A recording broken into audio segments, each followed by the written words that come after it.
यादव जी, दैनिक लोक सदन के एडिटोरियल पेज पर एक बार हम आपका पुनः स्वागत करते हैं। हमारे दर्शकों ने आपसे मुलाकात की थी ऑडियो में। आज सौभाग्य से आपसे आमना सामना मुलाकात हुई है और चुनाव, आज जो लोकसभा के चुनाव हैं, अपनी पूरे देश में सरगर्मी की स्थिति में है और 20 तारीख को 5वें चरण का मतदान भी है। ऐसे में हम आपसे जानना चाहते हैं, देश की राजनीति का ऊंट किस करवट बैठने जा रहा है? देखिए, इस समय जो लोकसभा का देखिए इतिहास है कि 7 चरणों में किया है, तो कहीं न कहीं आप देखिए जो पार्टी जो अभी सत्ता में है वो अपने पक्ष में लेने के लिए कोशिश कर रही है, ये समझ में आ रहा है। तो देखिए अभी प्रभावी जितना कर रहे हैं वो बातों पे है और पैसा तंत्र का जो प्रभावित है। आज कांग्रेस का उन्होंने पूरा पैसा फंड कर दिया है। हम लोग के जो क्षेत्रीय पार्टियां हैं, हमारे पास फंड तो है ही नहीं, हम तो लोगों से जो जुड़ करके बात करते हैं। तभी जो बड़ी पार्टी में है, भारतीय जनता पार्टी है, उनको पैसा तंत्र पे ही आकर के चुनाव करने की बड़ी रैलियाँ जो लाखों करोड़ों का खर्च करते हैं, वो तो हमारे की सीधी बस की बात ही नहीं है, क्योंकि हम तो कहीं से भी हमें ना इलेक्ट्रल बॉन्ड मिलना है या लोगों से ऐसा सहयोग हम ईडी के थ्रू या किसी के थ्रू हमें पैसा नहीं मिलना है।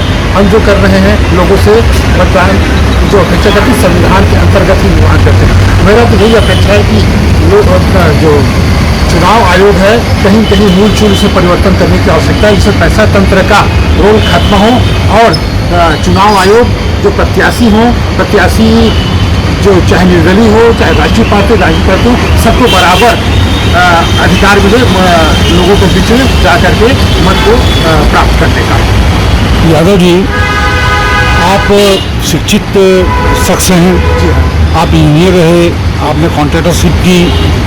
आपको तो मैं समझता हूं कि कोई भी बड़ी पार्टी हाथों हाथ ले सकती थी, फिर ऐसे में आपने क्यों गोंडवाना गणतंत्र पार्टी का दामन थामा है? मैं चार्टर्ड इंजीनियर हूँ, इलेक्ट्रिकल इंजीनियर हूँ। मैंने मल्टीनेशनल में 6 से 7 मल्टीनेशनल काम किया 25 साल का।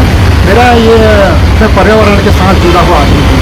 तो जो पर्यावरण के लिए अभी आज जो संरक्षण की बात होती है, जल जंगल जमीन और जो संपदा है, खनिज संपदा, उनके आज सिर्फ दोहन ही हो रही है, उसका संरक्षण के बारे में कोई बात नहीं करती है, जिसमें हमारा जो गोंडवाना गणतंत्र पार्टी है, जो हमारे दादा हीरा सिंह का काम है, इसी के मुख्य रूप लेकर के ही आगे चल रहे हैं। उसके कारण ही मैं प्रभावित होकर इस पार्टी में मैं इसके साथ जुड़ा हूँ और मैं स्वतंत्र रूप से जुड़ा हूँ। ऐसा नहीं कि मैं प्रभावित हूँ, मैं तो पढ़ा लिखा हूँ और संपदा को मैंने मालूम है। अगली पीढ़ी को जो आगे हमको अगर संपदा को दे रहे हैं तो संरक्षण करके ही जाएंगे।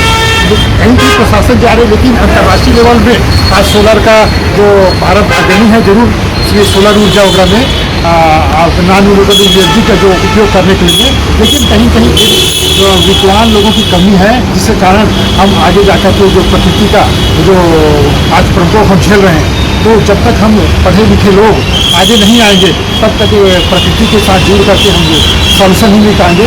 आगे हमें 5 साल 10 साल और बहुत सारी मतलब दुर्घटनाओं का हमें सामना करना पड़ेगा, प्राकृतिक दुर्घटनाओं का।